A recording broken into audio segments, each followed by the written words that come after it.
Welcome to the Dig Endurance Podcast, where we are all about digging deep and discovering the power of emotional resilience. I'm Aaron, and I'm joined by my brother, Sean.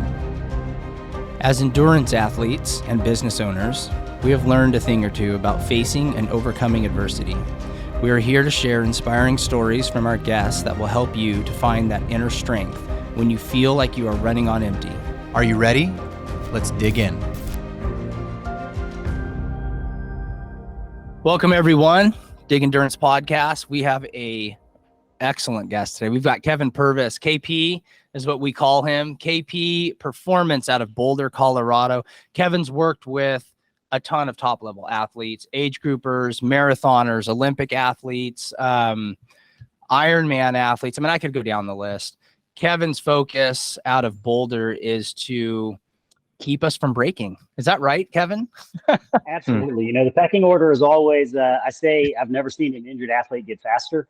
So if we're not keeping you uninjured, then all the performance, cool, fun stuff just really isn't going to help an individual. So yeah, keep you healthy, and then we can go with some performance. I've never seen an injured athlete go faster. I'm literally going to quote that to like half the athletes that ask me to do more than they're supposed to do. Exactly. Yep. Well, tell us a little bit about yourself. Where born, raised, and then kind of lead into what got you into what you're doing now. How did you carve out like your niche, like with like mobility? A lot of times I wish I could sit back and say, 15 years ago, I sat down and mapped out this specific plan and look what happened. But I've always been more of keep my eyes open, move in a direction I want to go, and then look for an opportunity that seems to fit that. So my background, growing up, I was an Army brat. So my dad was a career Army officer. So we were all over the place. Family roots are back in Savannah, Georgia. So I ended up in college at Georgia Southern University. Division II school, I had some wild aspirations of possibly trying to walk on the football team. That was my true love sport. And at least in Division II, not everybody's a monster. So I got there and all of a sudden got into club rugby right out of the gate because they practiced by my dorm. I decided option one is practicing dummy, most likely for the football team. Or option two, I could play games and practice twice a week with the rugby team. So went that route, thought I wanted to be a bodybuilder, and that didn't seem very good long term. So I just wanted to jog down the beach. I lived on Hilton Head Island, South Carolina, and I thought, I just want to go for a jog. And then, the mentality that I think all of us have that get involved in endurance, 2 miles became 4 became 8. Oh my gosh, let's do a half marathon. Within a couple of years, it's first Ironman. So always been a trainer, and then just started to view the process through that lens, which is ultimately what then brought me out to Boulder. So as I looked at it more and more, and you go back 10, 15 years, things are very different when it comes to strength training and endurance athletes. Not many people were doing it, in my possibly not so humble opinion, weren't doing it very well. There just wasn't a lot of established kind of concepts out there. We were taking regular strength training and giving it to endurance athletes. Or we would have, that's what a trainer was doing, or we'd have, a coach then providing strength training. So it was kind of like, okay, well, who's got the understanding of what's going on in the sport as well as how to program? So I decided to move out to Boulder, Colorado in 2016, stick myself in the middle of where it all is going on. One, to obviously have a chance with the athletes, but another huge component, just the number of really smart people there doing all of this kind of stuff. Your knowledge base gets really up. Hilton Head, I had to catch a plane to go somewhere and learn. Whereas in Boulder, I'm like, I don't know, I'm going to go to the fun run, and then afterwards, so-and-so is going to be speaking, former Olympian or, a therapist that worked with top people. So not to drag it on and on, but that's basically kind of what got me there. No. It was just wanting to focus on endurance athletes. And once I got out there, it's, fortunately, I've met a lot of great people and ended up in a good place. So Boulder is, in my eyes, Boulder's kind of like the Mecca of, at least in the US, right? Because all you hear is like, hey, I'm doing a block in Boulder. I moved to Boulder. We're going to be in Boulder for 6 months. Why? What's the deal? That was the driving push. So Boulder, so geographically, being nestled in the foothills, you basically head west and you've got all the climbing in the world you want to do, say on the bike or running. If you head east, you're going to get onto some rollers. Go a little further east, you can find some flats. So I think the training terrain, Boulder is at about 5,400 feet, 5,600 around the foothills. So you have the altitude component. And then in all honesty, on a yearly basis, the weather is pretty conducive to getting out. A lot of athletes, February-ish, we'll typically do a camp somewhere.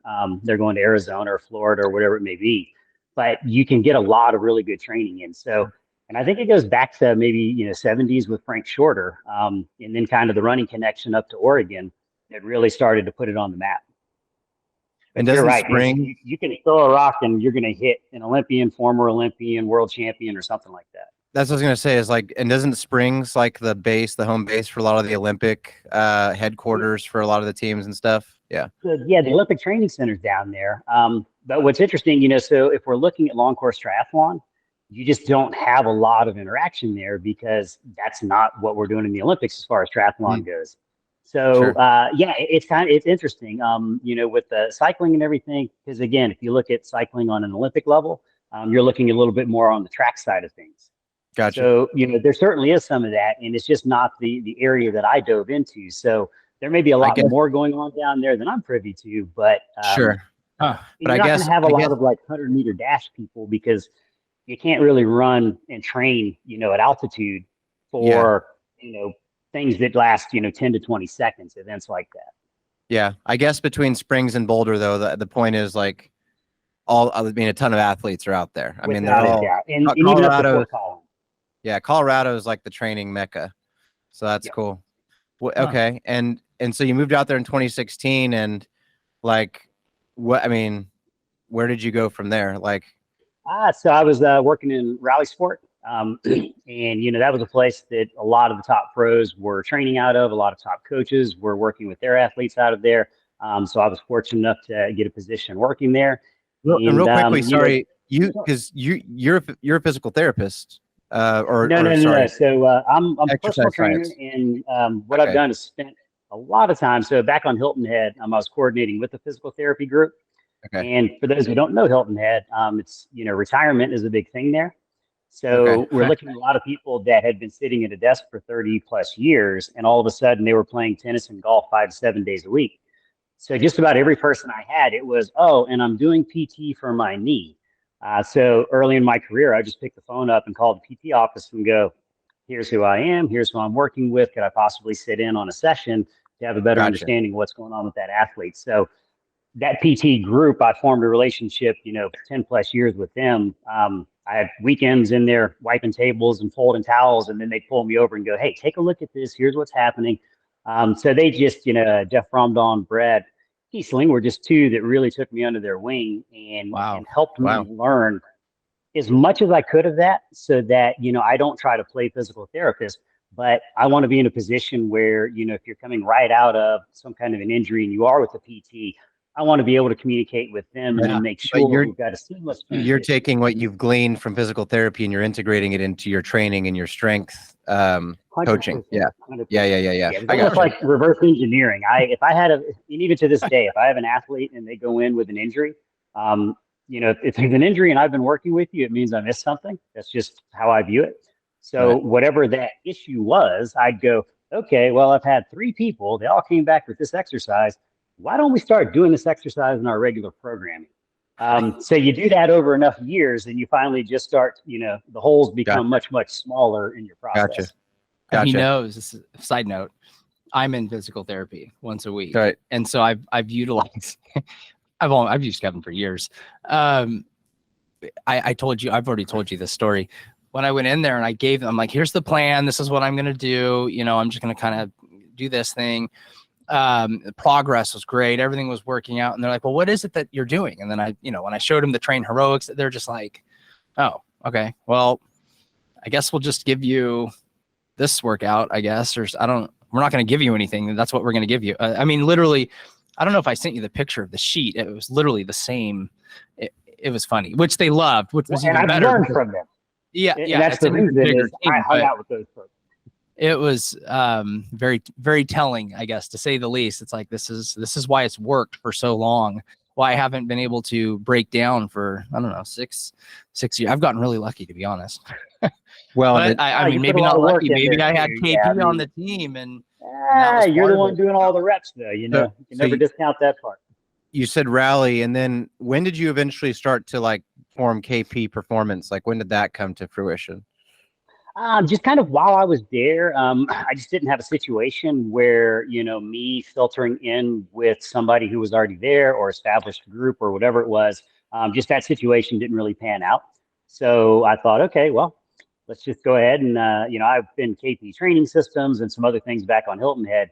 So I just went ahead and shifted a little bit to KP performance and then decided to try and build that out, as a separate thing versus becoming part of Rally or something like that. Okay.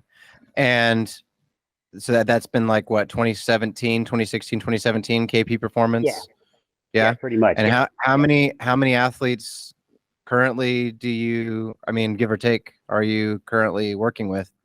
On the remote side, I keep, around, about 20 or so, is kind of a number where, the fear is always, you say yes too much. And particularly if we're dealing with injuries and, situations that are a little out of the norm. You don't want to get to a point where you're watering down. And I mean, John, you coach, so I'm quite certain you have this philosophy as well. There's a point where all of a sudden, you're not managing a process as well as you could.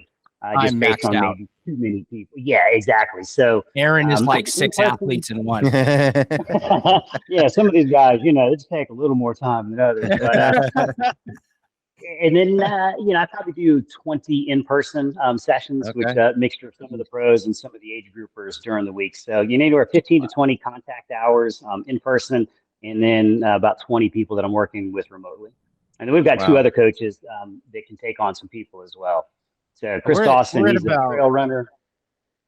Let's see. So we brought on Boris. So we've got about 15 athletes, and I have found that I'm pretty much, it's maxed out because I find that connection's just not there. A lot of these athletes are driven athletes, and if I don't sit there and program things out with like an intention, it actually doesn't bring me as much joy. Absolutely. As annoying as Aaron is, I enjoy watching his progress. It's fun. It's like I really put thought into this. We brought KP on the team. He was not enjoying what was happening. Let's just be real, right? And we had a sit down and we're like, this is what we're going to do. And it's quite rewarding. Actually. Yeah. The reality is, it's a testament to you because the truth is I haven't worked with any actual physical therapists since surgery. And this is the best progress I've made in the last 2 years. It hasn't been easy. It sucked. A lot of it actually has really sucked and been difficult. I've done more fire hydrants than I can count. But like the mundane, when I first did the assessment with you, it was definitely eye-opening into how, first of all, how inflexible I was, but also how much the reset button had been pressed on my athletic ability after the surgery. It was very humbling to you had me sit in and out of a chair with my arms raised or whatever. And that was embarrassing. There's a few moments that were very embarrassing as I went through that assessment. And then, working with you and Sean, the zone 1 runs are what? 11 minutes a mile, 11 and a half minutes a mile. So slow as dirt, and then hurting most every step of the way. And I'm not going to lie, it was difficult to not be discouraged and to think, I've just, my time as an athlete, I guess I've just always relied on my age and my natural athleticism to just kind of carry me. You probably hear that a lot. Maybe we're all guilty of that to some extent. Now I'm 30. I've got that mentality myself. And now I'm 30. Now I'm 37. Now I'm 37, and I'm not. I'm not going to say I'm. I don't know, over the hill or anything, but you start to feel it in your body, and things start to change. And with the sports hernia, you finally hit me with the load of bricks that no doctor or anybody ever had, which was, how many people actually return to sport with this kind of injury. And that was, somewhere 20 to 30%, which was a kind of a scary figure. But, you informed me that, you can view it that people just don't return and that's kind of how it's going to be. Or you can look at it that those people don't do what it takes to return. they're not doing the exercises, they're not making a plan, and they're, not patiently implementing it or willing to do what's necessary. I mean, how did you word it? You said it's never going to go away, but it can always be managed, generally speaking, and it can always be readjusted into, working.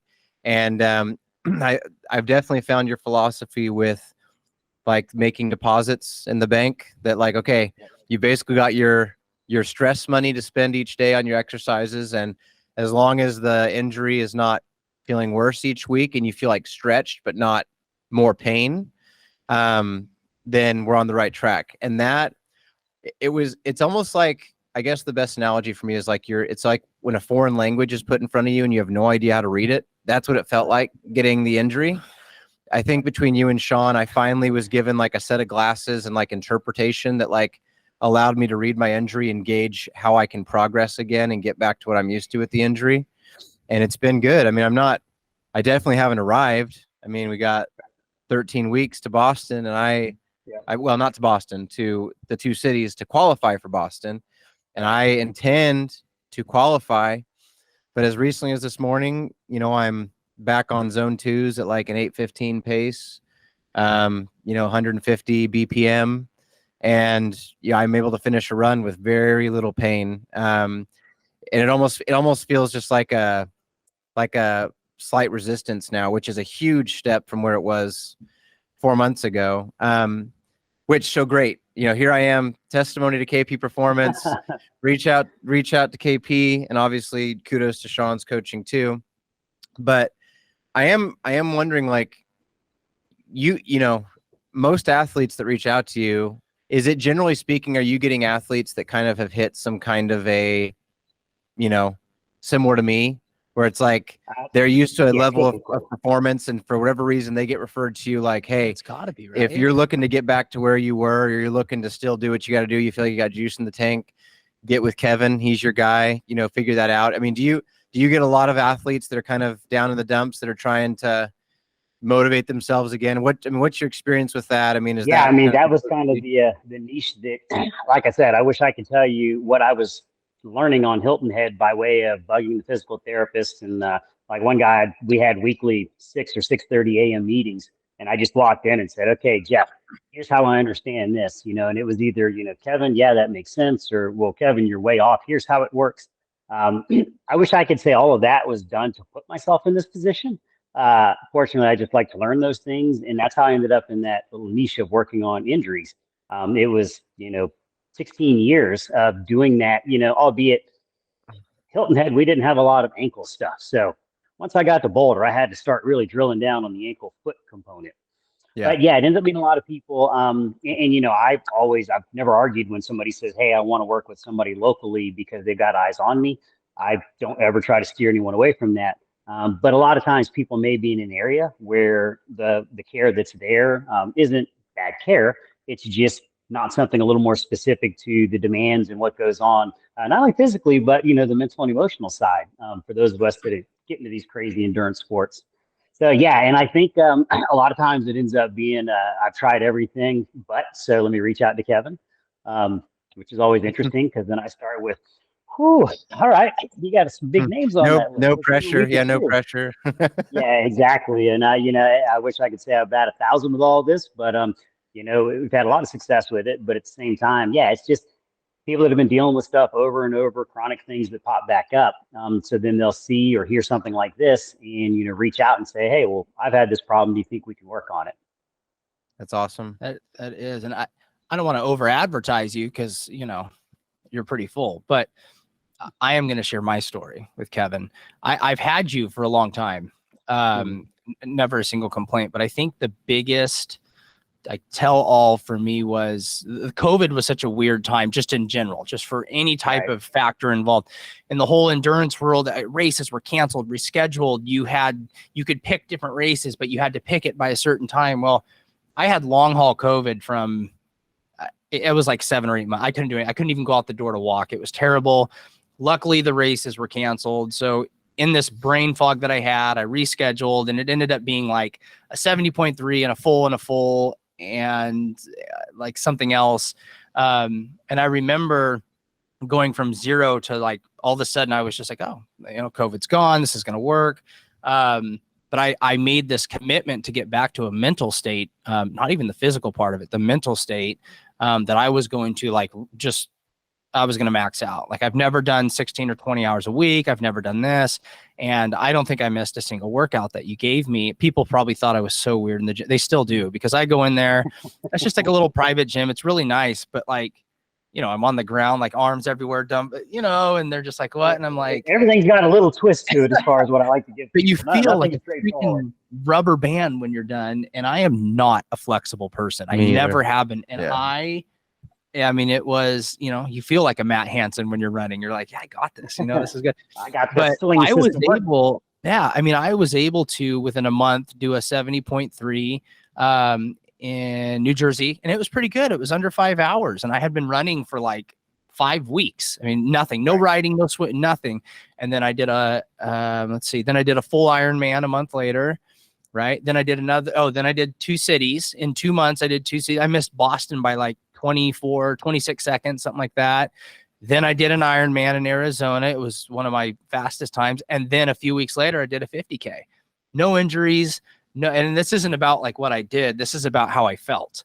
I mean, there's no way I would have recovered without all these annoying little things that are just like the magic and the bread and butter of the training. Like, I mean, my wife knows. I was like, no, I got to do this. It's going to take 20 minutes, or I got to do this. I mean, if people understood what are we going to call this? What discipline is this? You've got the 3 disciplines, and you've got nutrition, and then you've got whatever, recovery. I want to mix this in. I want to mix in mobility and functionality. It is like, I mean, it's like not getting an oil change in your car. Like you're going to feel it in a car eventually, right? I mean, anyways, that's when people ask me, I always say the umbrella is strength training, or the strength and conditioning coach. In my mind, that umbrella covers your mobility. It covers agility. It's going to cover pattern work, the core work. Yep. Like everything, I just describe it as everything that is not, say, for a triathlete, swim, bike, run, then is under my umbrella. Yeah. Because I'll frequently get people and they're like, oh, well, do you do mobility stuff too? And I'm going, gosh, I need to do a better job messaging. Yeah, we're not just going to lift weights. I'm looking at all of you. Yeah. And well, once they start, then they go, am I going to do anything other than mobility? That's normally the second thing that how many down. Elite athletes don't have a mobility I was that person for like the first 2 months. And then all of a sudden I started doing some single chest presses with one butt cheek off the bench. Right, and I was like, sweet, here comes the strength training. And the mix of the mobility, actually, to Sean's point, the mix of the mobility and the strength, I actually really love, because it does come to a point, like, especially when you implement the, like the rolling, as well with the mobility, it does feel good. Like your body, it almost like comes to crave it, because it does provide like some recovery, and like you start to feel that after a while when you do. And if you ever skip days, you feel it too, actually. I think it's a heavy attributor to like the flow state, right? I don't know who mentioned that recently, but the whole flow state thing, when you hit that, or you try to hit that, I think having mobility in is what allows your body to hit that. Like where it's just a machine, just, you know what I mean? Like your percentages of getting into that state are they're significantly higher, significantly. But your role is not just, I mean, so, obviously you help people mobility and, strength training, but I'm sure you play therapist a lot too. You have with me. I mean, let's be real. Like people are discouraged. You're a counselor. Like people are understandably so. People are reaching a point where it's like, hey, can I still do this? Can I still? And that's kind of the purpose of Dig. I don't know if Sean's explained to you much before here, starting, but we're speaking to people that like hit that ceiling or hit that wall and are digging in or finding ways to overcome it or work through it, or just keep going past it. And speak to your experience with helping athletes mentally and emotionally to be patient with the process, to check the boxes, and to hey, I mean, however long it takes, we're going to navigate this or figure that out. I'm sure you've got not good experiences with that, and athletes that don't have the patience. And then you've got perfect athletes like me who are perfectly patient and will do everything. No, I'm just kidding. But I know you've got success stories with that too. So I'm curious. And there are also the windows where, I'll get to a point where I'll admit to the person, like, hey, I've tried all the things that I know how to try. So, we add that in there too. Some athletes that won't do it, some athletes that will just put their head down and do it all. And then, the third possibility is maybe I have or don't have a great answer for that individual. For me, and this is like life philosophy overall, the whole silver lining concept. Whether you want to get into everything happens for a reason, or what I would rather do is find a reason to make my experiences something positive. So I approach my world that way. And if I'm talking with an athlete, the biggest thing is, number one, chopping it down to a pretty bite-sized thought where, we're not going to sit here. It's very tough to answer that question of, not that you asked this one, Aaron, but when am I going to get to this race, or when will I? And I always just kind of say, well, I don't know exactly. I say, but give me 2 weeks. Let's do this. And based on what kind of results we get in the 2 weeks, I'm always going to be completely honest and say, hey, I'm extremely encouraged with what I'm seeing. Or, hey, I expect us to be further along. I'm just not really sure. So, maybe part of it is just, not blowing smoke. Being positive and optimistic, but at the same time being very realistic, and allowing people to have a place where they can settle mentally and emotionally on, we have a thought, we have a process, and we have a time window. And all three are completely manageable, because it's not in 6 months we'll figure out if it's working or not. So maybe that's my guess. I don't know an exact answer, but that's the approach. And, if I'm on the other side of that, maybe that's how I would receive it. No, that's good. I can attest to that you're transparent and you're honest about what the expectations are and the level setting. I know that my weakness is, as Sean knows, that I tend to chomp at the bit. And when we started with you, when I did, I got to that point. Remember, I told you where, hey, I'm feeling pain here and something's going on, and you and Sean, I didn't like the answer, but it was like, hey, well, it's because we're doing too much too soon, and that's going the wrong direction. And then it was like, we arrived at, hey, let's implement the bike more, and I'm going to adjust your, mobility and strength accordingly. And, Sean more so than you, because you're way kinder than Sean. Sean's my brother, so he can give me more of the smack in the face, which is fine.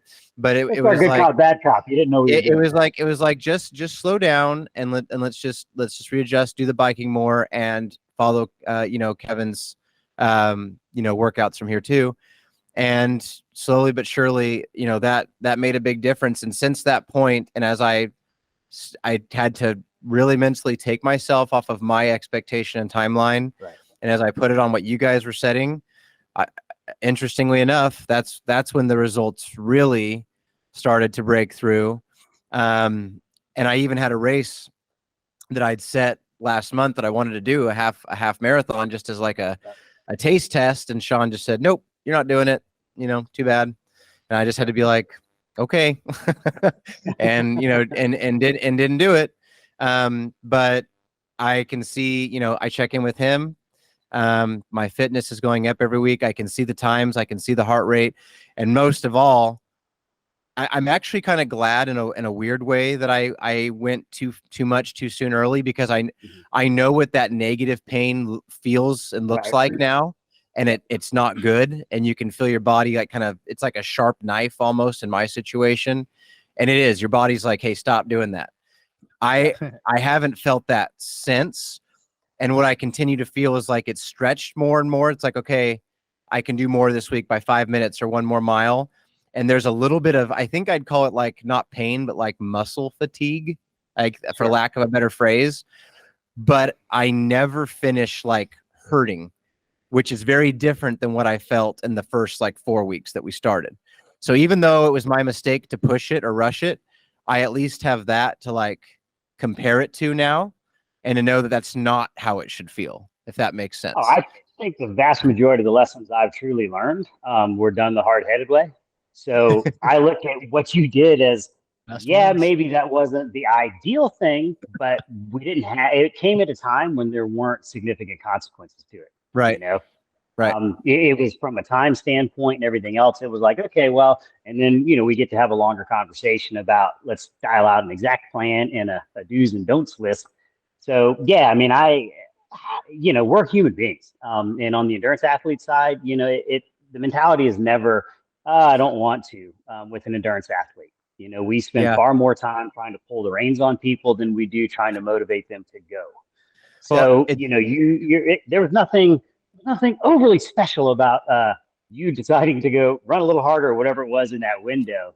I mean, that's a normal thing, and we deal with that, and we just always hope whatever bite was taken wasn't big enough, to choke you out. It's just enough. Yeah, I'm sure you see that often. And then we get going again. Well, we're a special bunch. Not just the progress that I've seen, with my training, but it's done a lot, for my patience as well. It's really, I think, helped to develop that better for me. Me too.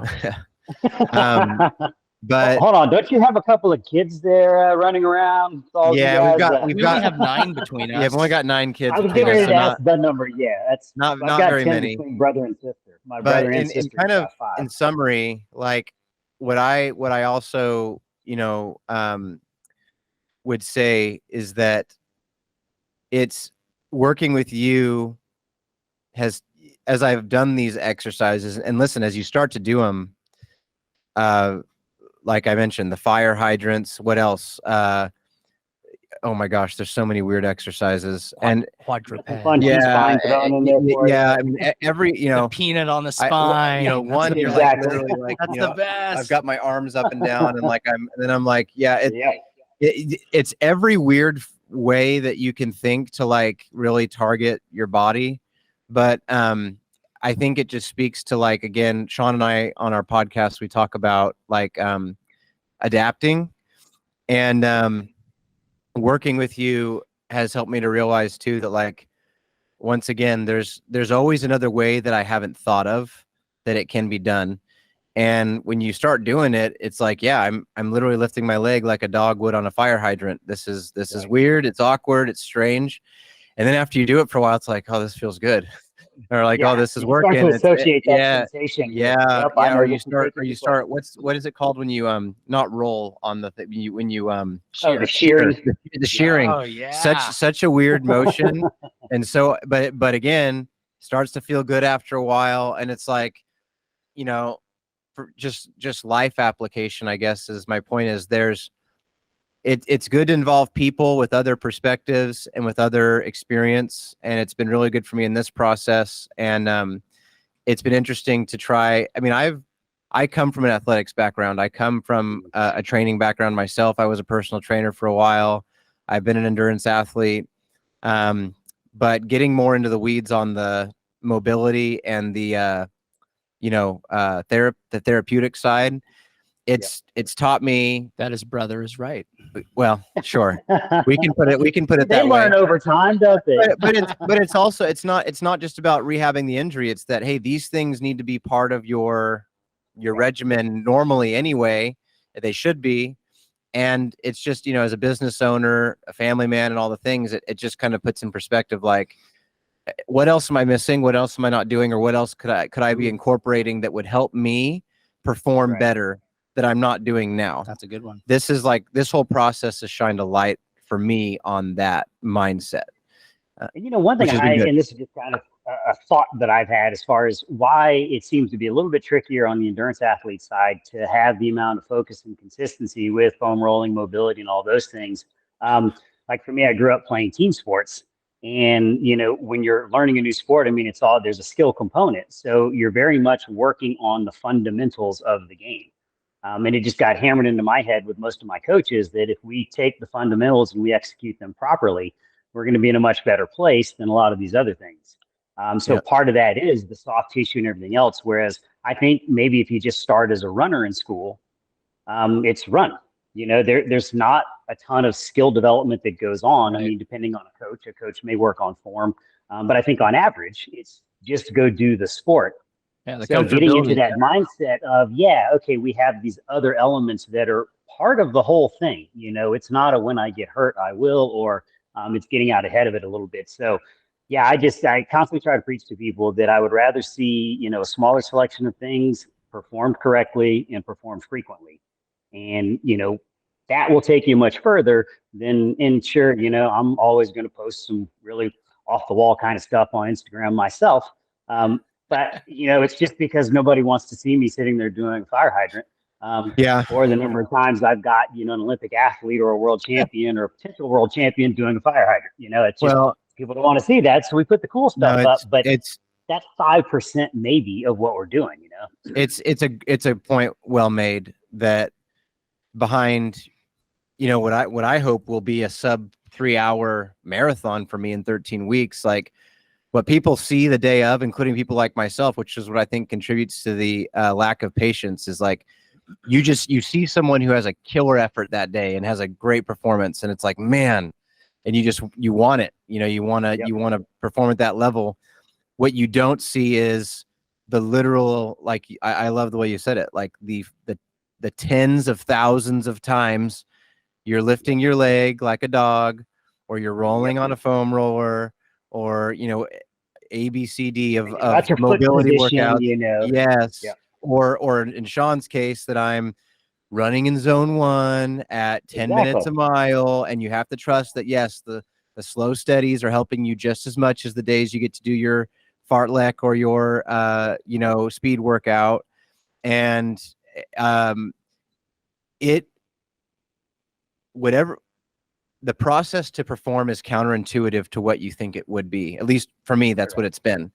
You think, we've talked about this before, you think you train fast, you think that you should be hitting just the weights pretty hard or whatever, and really, and once you start feeling the results, you buy into it. But for me, I can say that the training that it has taken on the mobility side and on the strength side and actual running side, it's not what you think it should be.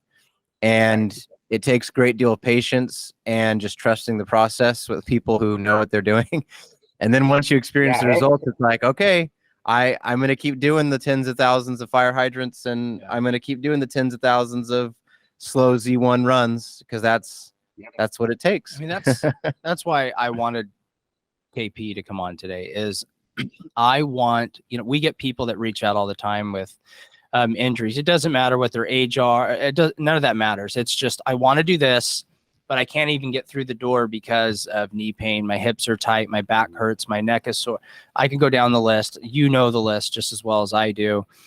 I wanted to show a resource to the community here that we're well connected to, that like, hey, if you're at that wall and you're looking for someone to maybe do something different that can be done at home, or that can improve your quality of life significantly, and where you're not waking up with a hurt neck and all these little things, KP's your man.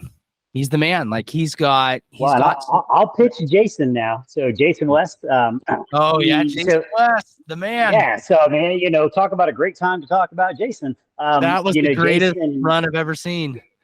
Yeah, like I think 2020, Jason came on, and he's got training background. I mean, that's his expertise as well, strength and conditioning coach, on top of being a very fast runner. So, he's with us. And then as he got himself healthier and started to do better, and I can't remember if it was 2021, I think, when he started to really throw down some good races, it just made more sense for him. He's only 5 minutes faster than Jan Frodeno last week. It wasn't even that. What was his injury? What's his injury? What was he coming back from? I think he was dealing with some lower leg stuff. Like I don't even want to venture to guess. Let's go that route, just because I don't. I'll show Aaron after the podcast. I know he had a year. I know he was struggling, because I would see him in the gym. He worked out at Raleigh, so I would see him in there. And then 2020, I was fortunate that things grew in that window, and I needed to have some people come on to help out.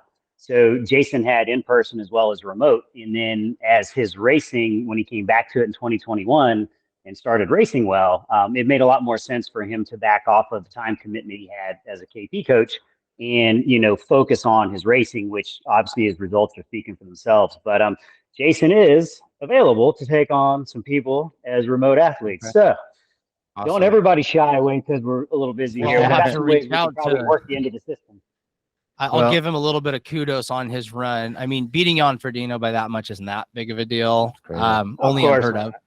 That was, I don't even have words for the run. It just was stupid. So, well, the only other comment, the last comment I would make is just that, I mean, I appreciate you coming on, Kevin, and I appreciate, having you on my journey. What I can say at this point is what once was frustration and discouragement for me, I can say that I honestly finish my workouts and my runs with more fulfillment, having overcome or feeling like I'm overcoming and winning with this injury. And as old as I'm getting, it actually feels more fulfilling now than it ever has, than even before, like my injury, which is a good place to be. It's a much more fun place to be.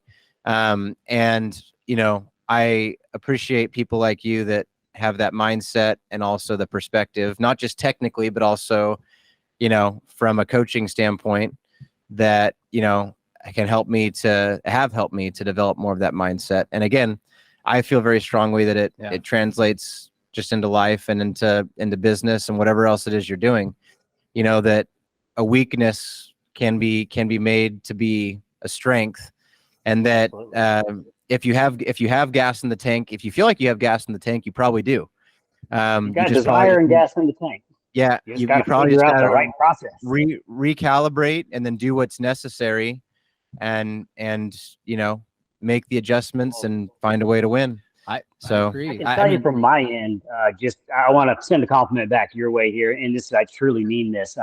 I have had situations where, I was able to work with some pretty elite up there. They didn't have injuries. They were bad to the bone athletes before I ever met them. So not feeling like what I'm doing is really having, much of an impact. Even though we could maybe go plaster social media talking about the race results, my personal satisfaction, my work satisfaction comes from what you just said. Where you were, where you are now. Like, to me, that's the stuff that puts a smile on my face. That's the stuff that gets me digging into whatever's coming out by way of research. So certainly not knocking any of the high-end people I've had an opportunity to work with, because they've all been just great people. Right. I'm not dumb. I mean, I know if what I'm doing, has somewhat of a role in their success, has no role in their success, or potentially a lot of role in their success. So just from a personal satisfaction standpoint. So I appreciate people like you that do the work, consistent, and then we get where you want to be.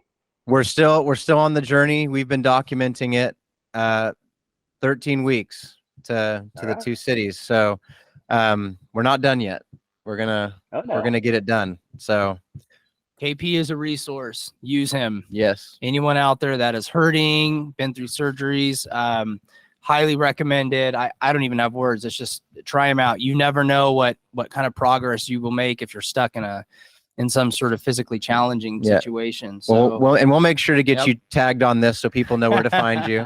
And I'll get this out onto mine too. So you just let me know, because I'm now slightly embarrassed that I didn't realize the gist of what you guys are doing.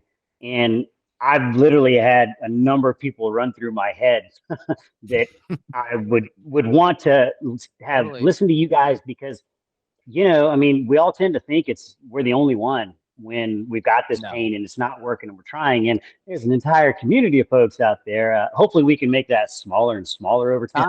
And that's honestly, that's what this is for me. I always look forward to this hour because we have had other guests. I mean, you're a person that helps people through it. We've also just frankly had guests on here that just tell their story and how they've made it through it. And it has benefited me, and gives me, like you said, a community, illustrations of people that have been through worse, frankly, than what I've been through. And I'm like, okay, they could do it. Then I can do this. We're going to figure this out. So anyway, funny how similar we all are. Yeah. So, yeah. We're super appreciative of you coming on today. Thank you. I appreciate this opportunity. I mean, I like shooting the breeze with you guys anyway, but this was a lot of fun, and I'll always walk away from a conversation like this, and I'm going to have more thoughts going on of maybe a little something I can tweak or a different way of going about it or something else. So I appreciate the opportunity. Thanks, Kevin. Appreciate you. Bye. All right. Thank you guys. Appreciate you. Bye-bye. All right.